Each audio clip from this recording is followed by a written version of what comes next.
Hello and welcome. अभी पिछले lecture में आप लोगों से डिस्कस किया था, मैंने इंट्रोडक्शन पार्ट डिस्कस किया था सेपरेशन ऑफ वेरिएबल का पार्शियल डिफरेंशियल इक्वेशन में। और अब उसी पे बेस्ड कुछ प्रॉब्लम्स हैं, उनको थ्योरम्स के भी फॉर्म में देख सकते हैं, उस पर डिस्कस करने जा रहे हैं। तो obtain solution of two dimensional diffusion equation. Diffusion equation actually पिछली बार अभी इंट्रोडक्शन में मैंने बताया था, diffusion equation actually heat equation को ही कहते हैं। हीट इक्वेशन और हीट इक्वेशन में राइट साइड के लिए हीट इक्वेशन और वेव इक्वेशन दोनों में एक छोटा सा डिफरेंस हमने बताया था आप लोगों को कि हीट इक्वेशन में ये डेल यू और del t first order differential coefficient होता है, और वेव इक्वेशन में डेल टू यू और डेल टी स्क्वायर, मतलब वेव इक्वेशन में ये del two u over del t square, यहाँ पर ये चीज होता है। बस ये अंतर होता है, कोई अंतर तो और विशेष नहीं है।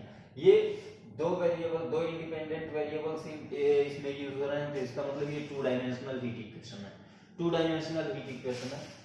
चलिए इसको सॉल्व करते हैं। तो इसको सॉल्व करने के लिए सपोज एक सॉल्यूशन हम इसका कंसीडर कर लेते हैं। सपोज इसको इक्वेशन 1 मान लीजिए। Suppose equation 1 has solution of the for u किसका फंक्शन हो सकता है? x, y और t का। u x, y और t का फंक्शन हो सकता है, और ये इसका सॉल्यूशन कंसीडर कर रहे हैं। तो ये सॉल्यूशन जो है हमने कुछ इस टाइप का कंसीडर किया, x, y और t।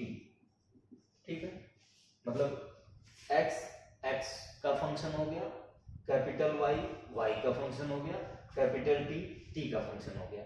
T एक्चुअली टेम्परेचर है। तो और टू डायमेंशनल ये डायमेंशंस आपको मालूम ही है, x डायमेंशन और y एक्सिस और x एक्सिस। ठीक है, तो ये तीन के प्रोडक्ट के फॉर्म में इसका सॉल्यूशन कंसीडर किया है। तो अगर जो ये इस इक्वेशन का सॉल्यूशन है, if this equation is solution of this equation, then obviously this will satisfy this equation, मतलब ये इसको सेटिस्फाई करेगा। अगर जो ये इसको सेटिस्फाई करेगा, इसका मतलब जरा सा देखा जाए, del two u over del x square, u हमारे सामने है, एक्स के रिस्पेक्ट में इसको डिफरेंशिएट कर रहा हूं, जरा सा निकाला जाए ये वाला पार्ट, क्या हो जाएगा? एक्स को 2 टाइम्स डिफरेंशिएट किए वाई टी, ऑलराइट। ठीक है, फिर उसके बाद del two u over del y square, ये क्या हो जाएगा? इसको y के रिस्पेक्ट में 2 बार डिफरेंशिएट कर दिया जाए तो x y double dash t, ये हो गया। फिर उसके बाद हम लोग del u over del t, मतलब ये वाला पार्ट अगर जो हम लोग ये del u over del t निकालते हैं, del u over del t, मतलब ये वाला पोर्शन अगर जो हम लोग ये पार्ट कैलकुलेट करें तो t के रिस्पेक्ट में इसको एक बार डिफरेंशिएट करना है, मतलब x y t डैश, ये हो गया। डिफरेंशियल कोफिशिएंट्स तीनों आ गए, और तीनों इसमें जब हम सब्स्टिट्यूट करेंगे, ऐसा कर क्यों रहे हैं? अभी हमने कहा कि ये इसका सॉल्यूशन अगर जो हमने माना है तो ये इसको सेटिस्फाई करेगा, तो ये वैल्यूज इसमें रखने पे सेटिस्फाई करना चाहिए। चलिए रखते हैं। तो यूजिंग these in वन में जब इस फॉर्म यूज कर रहे हैं तो ये हमारा क्या हो जाएगा? Equation x double dash y t plus x y double dash t is equal to 1 by k, और ये हो गया x वाई टी डैश। ठीक है, सेपरेशन ऑफ वेरिएबल्स, तो वेरिएबल्स को सेपरेट करने के लिए हम क्या करेंगे? x वाई टी से डिवाइड कर दिया जाए, पूरे में x वाई टी से पूरे में डिवाइड कर दिया जाए, तो ये इक्वेशन हमारा इस फॉर्म में हो जाएगा। x वाई टी से डिवाइड किया, x double dash on x is equal plus y double dash on y और is equal to 1 upon k और t डैश ओवर t। ठीक है, x वाई टी से पूरे में डिवाइड कर दिया। ठीक है, डिवाइड करने पे हमें ये मिला। तो ठीक है, अब जरा सा ये देखिएगा, क्योंकि x एक इंडिपेंडेंट वेरिएबल है, और ये पूरा इसके बराबर है, ये पूरी क्वांटिटी किसी एक कांस्टेंट के बराबर होगी, ये पूरी क्वांटिटी किसी दूसरे एक कांस्टेंट के बराबर होगी, तो ये कांस्टेंट के बराबर होगा, ये भी किसी कांस्टेंट के बराबर होगा। मान लीजिए इसको एक कांस्टेंट के बराबर हमने मान लिया, या अभी इसको दूसरे ढंग से लिखते हैं, ये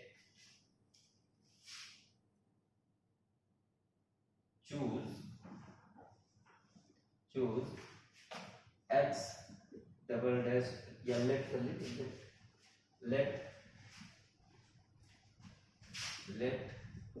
x double dash over x is equal to minus n square, y double dash upon y is equal to minus n square, और 1 by k t dash over t is equal to minus p square. ठीक, l square इसको ले लीजिए, l square. Alright, such that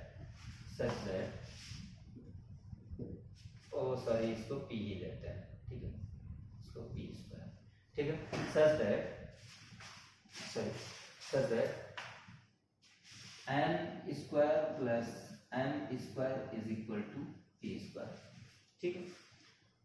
अब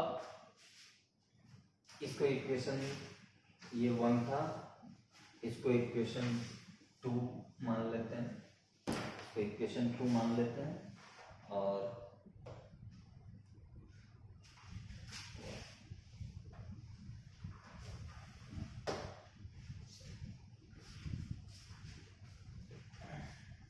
हाँ, इसको equation 2 मानते हैं, इसको इक्वेशन 3 मान लेते हैं, और इसको इक्वेशन 3 मान लेते हैं, और इसको इक्वेशन 4, इस पूरे को इक्वेशन 4 मान लेते हैं, ठीक है। अब हम जरा सा इसको सॉल्व करेंगे, तो सॉल्विंग इक्वेशन 4 को जब हम सॉल्व करते हैं तो जरा सा एक एक पार्ट को हम सॉल्व करते हैं। देखिएगा, x double dash upon x is equal to minus n square, यहाँ से हमें क्या मिल जाएगा, यहाँ से हमें मिल जाएगा x डबल डैश, x उधर जाके मल्टीप्लाई किया इधर आ गया, तो ये हो गया plus n square x is equal to 0। फिर इसको और थोड़ा सा सिंप्लीफाई करते हैं, तो ये जरा सा आप देखिएगा, ये एक differential equation with constant coefficient, differential equation of higher order with constant coefficient ये दिखाई दे रहा है। तो इसको हम इस फॉर्म में लिख सकते हैं सॉल्व करने के लिए, D square plus n square x equal to 0, ठीक है। अब यहाँ से हम ऑक्सिलरी इक्वेशन निकालते हैं, ऑक्सिलरी इक्वेशंस के रूट निकालते हैं, याद आ रहा होगा। ऑक्सिलरी इक्वेशन अगर जो हम यहाँ से निकालते हैं वही कॉम्प्लीमेंट्री फंक्शन आ जाएगा, वही इसका सॉल्यूशन हो जाएगा, क्योंकि राइट साइड में पर्टिकुलर इंटीग्रल 0 है, ठीक है। तो इसको हम जब सॉल्व करते हैं, इस यहाँ से डी के रूट्स निकालते हैं, तो वो इमेजिनरी रूट्स आएंगे, 2 इमेजिनरी रूट्स आएंगे, और अगर जो इमेजिनरी रूट्स आते हैं तो आपको याद आ रहा होगा कि क्या कॉम्प्लीमेंट्री फंक्शन हुआ करता था solution. This implies that x is equal to a cos nx, a cos nx प्लस b sin nx। ऑलराइट, ये हो गया x। दूसरा वाला इक्वेशन हम लोग सॉल्व करेंगे, a cos nx प्लस b sin nx। फिर दूसरा वाला इक्वेशन सॉल्व करेंगे तो ये हो जाएगा y double dash upon y is equal to minus m square, और यहाँ से क्या हो गया y double dash plus m square y is equal to 0। इसको सॉल्व किए तो D square plus m square y equal to 0। This implies that यहाँ से फिर हम रूट निकालेंगे तो ये भी उसी टाइप का रूट मिलेगा। दिस इज इक्वल टू, ए तो यूज हो चुका है, ए और बी कॉन्स्टेंट्स यूज कर लिए हैं, तो आगे दूसरे कॉन्स्टेंट्स हम यूज करेंगे। c cos m y plus D ही नहीं यूज करेंगे क्योंकि डी हमने ऑलरेडी यहाँ ऑक्सिलरी इक्वेशन बनाने के लिए यूज कर लिया है। तो ई हम लेते हैं ई साइन एम वाई, ठीक है। फिर उसके बाद तीसरा वाला ये जो ये वाला है इक्वेशन, उससे हम उसे भी सॉल्व कर लेते हैं। तो ये हो गया 1/k t dash over t is equal to minus p square, और सिंप्लीफाई किए सॉल्व करने के लिए, तो ये हो गया टी डैश प्लस ये के टी उधर मल्टीप्लाई करके इधर आ जाएगा, प्लस के टी कांस्टेंट है, p square equal to 0। This implies that auxiliary equation D plus k t D plus k t p square, sorry D plus k p square D plus k p square और ये T equal to 0, ठीक है। और जब हम लोग इसको solve करेंगे तो डी के रूट्स आएंगे माइनस के पी स्क्वायर, जो हमारा रियल रूट होगा, ठीक है, और एक सिंगल रूट होगा। तो इसका हम सॉल्यूशन फिलहाल लिख सकते हैं t is equal to c e तक यूज हो चुका है, तो f e to the power minus k p square t, alright, ठीक है। ये हो गया हमारा सॉल्यूशन। अच्छा,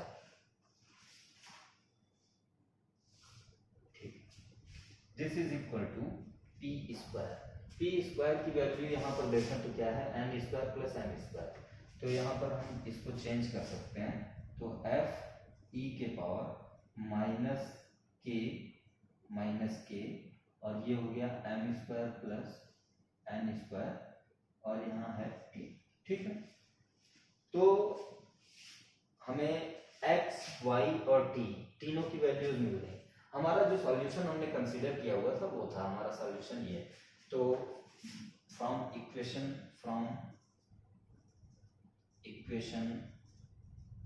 2 जरा सा देखिए, दिखाई दे रहा है नीचे। तो इक्वेशन 2, फ्रॉम इक्वेशन 2, ठीक, और फ्रॉम इक्वेशन 2 u